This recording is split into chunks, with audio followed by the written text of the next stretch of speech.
नमस्कार दोस्तों, आज की कहानी है रात का फ़ोन। साल 2012 की बात है। दिल्ली में रहने वाले राहुल को देर रात करीब 2 बजे फ़ोन की घंटी जगा देती है। उसने देखा नंबर अनजान है। राहुल को लगा शायद कोई गलती से लगा होगा, लेकिन फ़ोन फिर घनघनाया। गुस्से में राहुल ने फ़ोन उठा लिया। राहुल, हेलो कौन? आवाज़, राहुल, तुम्हें मेरी याद नहीं आई? आवाज़ पुरानी और कमज़ोर थी। राहुल की रीढ़ में सिहरन दौड़ गई। उसने सोचा शायद कोई रिश्तेदार होगा। राहुल, जी कौन बोल रहे हैं? आवाज़, इतनी जल्दी भूल गए? मैं तुम्हारी दादी। राहुल चौंक गया। उसकी दादी तो 2 साल पहले ही गुजर चुकी थी। राहुल, दादी, ये मजाक तो नहीं कर रहे हैं आप? आवाज़, गुस्से से, मजाक नहीं बेटा, मैं अकेली हूँ, बहुत डर लग रहा है, तू जल्दी आ जा।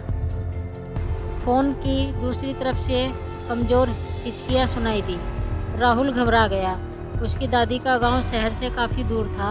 रात के 2 बजे जाना नामुमकिन था। राहुल, दादी, अभी रात के 2 बजे हैं, सुबह आता हूँ। आवाज़, चिल्लाते हुए, नहीं बेटा, मत रुको, जल्दी आओ, नहीं तो। आवाज़ अचानक कट गई। राहुल ने कई बार फ़ोन लगाया, मगर कोई जवाब नहीं मिला। वह सो नहीं सका। सुबह होते ही गांव जाने की तैयारी करने लगा। गांव पहुंचकर उसने पाया कि दादी तो कब्र में दफन है। पड़ोसियों से पूछा तो पता चला उसकी दादी की मौत के बाद से ही पुराने घर में अजीब सी हरकतें होती थी। राहुल उस घर में गया।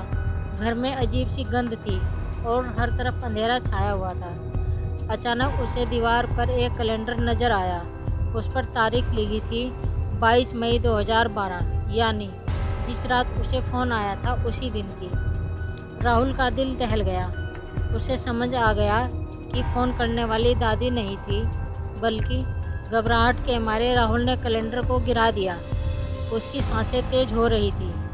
वह घर से भागना चाहता था, मगर पैर ज़मीन पर ही जमे रह गए। तभी उसे एक आवाज़ सुनाई दी, कमज़ोर सी, बुदबुदाती हुई आवाज़, राहुल तू आ गया? आवाज़ धीरे उसके पीछे से आ रही थी। राहुल ने पीछे से मुड़कर देखा। अंधेरे कमरे में कुछ नज़र नहीं आ रहा था। सिर्फ दीवार पर टंगी पुरानी सी दादी की तस्वीर हवा में हिल रही थी। राहुल कांपते हुए, दादी। कोई जवाब नहीं आया, सिर्फ हवा में हिलती तस्वीर। राहुल को अपने कदम पीछे हटते हुए महसूस हुए। वह कमरे से बाहर निकलने के लिए लपका, मगर दरवाज़ा अचानक से बंद हो गया। घबराकर राहुल ने दरवाजे को धक्का देना शुरू किया। राहुल, खोलो दादी, ये कैसा मजाक है? लेकिन दरवाज़ा नहीं खुला। कमरे में अंधेरा गहराता जा रहा था। अब सिर्फ तस्वीर में आने वाली एक धुंधली रोशनी बाकी थी। उस रोशनी में राहुल ने देखा, दीवार पर कैलेंडर के नीचे लिखा हुआ था, मैं अकेली नहीं हूँ। अचानक तस्वीर से निकलकर एक काली परछाई राहुल की तरफ बढ़ने लगी। राहुल चीखना चाहता था, मगर उसकी आवाज़ गले में अटक गई। परछाई उसके करीब आती गई और अंधेरा पूरी तरह उसे निगल गया। सुबह गांव वालों को राहुल का फ़ोन मिला, जो पुराने घर के बाहर पड़ा था। वे घर के अंदर गए। खौफनाक सन्नाटा था। सिर्फ दीवार पर टंगा कैलेंडर हवा में लहरा रहा था। उस पर तारीख लिखी थी 22 मई 2012। नीचे दीवार पर खून से लिखा था, मैं अकेली नहीं हूँ। पुलिस आई, जांच की, मगर कुछ नहीं मिला। राहुल का क्या हुआ, किसी को पता नहीं चला। गांव वाले अब भी उस पुराने घर को डर से देखते हैं। रात में वहाँ से अजीब सी आवाज़ें आने की बातें उठती रहती हैं। कभी कभी रात के अंधेरे में किसी को दूर से आती हुई कमज़ोर सी आवाज़ सुनाई देती है। राहुल, कहानी यही ख़त्म नहीं होती। कुछ साल बाद एक और घटना घटी, जिसने इस कहानी में एक नया मोड़ ला खड़ा किया। दिल्ली में रहने वाले राहुल के एक कॉलेज फ्रेंड अमित को एक रात अचानक फ़ोन आया। वह नंबर राहुल का था। अमित चौंक गया। राहुल को तो 2 साल पहले ही गुमशुदा घोषित कर दिया गया था। उसने सोचा शायद कोई गलती से लगा होगा, लेकिन फ़ोन फिर घनघनाया। उसने हिचकिचाहट के साथ फ़ोन उठा लिया। अमित, हेलो राहुल। फ़ोन की दूसरी तरफ से सांस लेने की हल्की आवाज़ आई। लेकिन कोई जवाब नहीं मिला। अमित ने फिर राहुल का नाम पुकारा, मगर कुछ नहीं हुआ। तभी उसे फ़ोन की दूसरी तरफ से एक कमज़ोर सी फुसफुसाहट सुनाई दी। आवाज़, मदद करो। अमित की रीढ़ में सिहरन दौड़ गई। उसने पूछा, कौन बोल रहा है, कहाँ हो? लेकिन जवाब देने से पहले ही फ़ोन कट गया। अमित को राहुल की गुमशुदगी वाली रात याद आ गई। क्या ये कोई इत्तेफाक था या फिर? अगले दिन अमित राहुल के गांव पहुंचा। उसने गांव वालों को फ़ोन के बारे में बताया। गांव वालों के चेहरे पर डर के साए पड़ गए। उन्होंने बताया, राहुल के पुराने घर में कभी कभी अजीब सी हरकतें होती हैं और कभी कभी रात में किसी को दूर से आती हुई आवाज़ सुनाई देती है। राहुल, अमित ने फैसला किया वो घर में जाकर खुद देखेगा। गांव वालों ने उसे मना किया, लेकिन अमित अडिग रहा। रात को वो अकेला ही राहुल के घर पहुंचा। घर जैसे ही जर्जर हालत में था जैसे अमित ने तस्वीरों में देखा था। हवा में एक अजीब सी गंध थी और हर तरफ अंधेरा छाया हुआ था। अचानक उसे दीवार पर वही पुराना कैलेंडर नजर आया जिस पर 22 मई 2012 की तारीख लिखी थी। उसके नीचे दीवार पर खून से लिखा हुआ वही वाक्य था, मैं अकेली नहीं हूँ। अचानक हवा चलने लगी और कैलेंडर हिलने लगा। उसी वक्त दीवार पर टंगी राहुल की तस्वीर भी हिलने लगी। अमित को लगा जैसे कोई तस्वीर से उसे घूर रहा हो। डर के मारे अमित पीछे हटने लगा। तभी उसे वही कमज़ोर सी फुसफुसाहट सुनाई दी, मदद करो। आवाज़ इस बार ज़्यादा साफ थी, जैसे किसी के होठ उसके कान के पास आकर फुसफुसा रहे हों। अमित घबरा गया।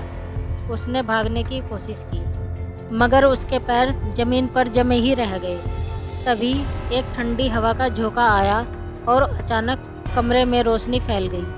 अमित ने देखा उसके सामने एक कोने में एक डरावनी सी औरत खड़ी है। वह औरत सफ़ेद साड़ी पहने हुए थी। उसके बाल बिखरे हुए थे और चेहरा डरावना था। औरत अमित की तरफ बढ़ने लगी। अमित चीखना चाहता था, लेकिन उसकी आवाज़ गले में अटक गई। वह औरत उसके करीब आती गई। बहरहाल अगले दिन सुबह गांव वालों को राहुल के घर से अमित की चीखें सुनाई दी। वे घर के अंदर घुसे तो वहां का नज़ारा उन्हें खौफ से भर गया। फर्श पर अमित बेहोश पड़ा था। उसके चेहरे पर दहशत के साए जमा हुए थे। दीवार पर टंगा कैलेंडर गायब था और खून से लिखा हुआ वाक्य भी मिट चुका था। राहुल की तस्वीर भी दीवार से गायब थी।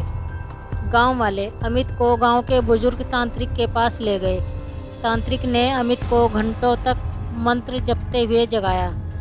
होश में आने के बाद अमित गांव वालों को वह रात का भयानक वाकया सुनाया। उसने बताया कैसे उस सफ़ेद साड़ी वाली औरत ने उस पर हमला किया था। औरत ने यह भी कहा था कि अब वह अकेली नहीं है, उसके पास राहुल भी है। तांत्रिक ने अमित की बात सुनकर सिर हिलाया। उसने बताया कि राहुल के घर में कोई आत्मा जरूर फंसी हुई है, जो अब तक भी ताकतवर हो गई है। उसने एक डरावनी सलाह दी, राहुल की आत्मा को शांति दिलाने के लिए एक शक्तिशाली अनुष्ठान करना होगा। वो अनुष्ठान काफ़ी खतरनाक होगा और हो सकता है कि वो खुद भी उसमें सफल न हो। गांव वालों ने आपस में बात की। कुछ डरे थे, कुछ मानते थे कि ये तांत्रिक मजाक कर रहा है, लेकिन अमित अडिग था। उसने फैसला किया कि वो उस अनुष्ठान को करवाएगा, चाहे कुछ भी हो जाए। कुछ दिनों बाद राहुल के घर के बाहर एक बड़ी सी वेदी बनाई गई। तांत्रिक ने पूजा का सामान मंगाया और मंत्रों का जाप शुरू कर दिया। गांव वाले दूर से खड़े होकर इस खौफनाक अनुष्ठान को देख रहे थे। अचानक हवा में तेज आंधी चलने लगी, बिजली कड़कने लगी और आसमान काला पड़ गया। पूजा की आग तेजी से भभकने लगी और तांत्रिक जोर जोर से मंत्र पढ़ने लगा। कुछ देर बाद अचानक राहुल के घर से एक चीख सुनाई दी। चीख इतनी भयानक थी कि गांव वालों के रोंगटे खड़े हो। फिर एकदम से सन्नाटा छा गया। कुछ देर बाद तांत्रिक बाहर निकला। उसका चेहरा पीला पड़ा हुआ था और उसकी आंखों में डर था। गांव वालों ने उससे पूछा कि क्या हुआ।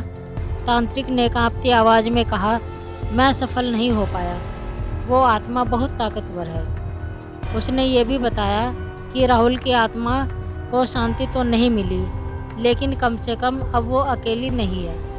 कहानी यहीं ख़त्म होती है, लेकिन ये सवाल आज भी गांव वालों के जहन में घूमता है, क्या राहुल की आत्मा को वाकई कभी शांति मिलेगी या फिर वो सफ़ेद साड़ी वाली औरत के साथ हमेशा के लिए फंसी रहेगी।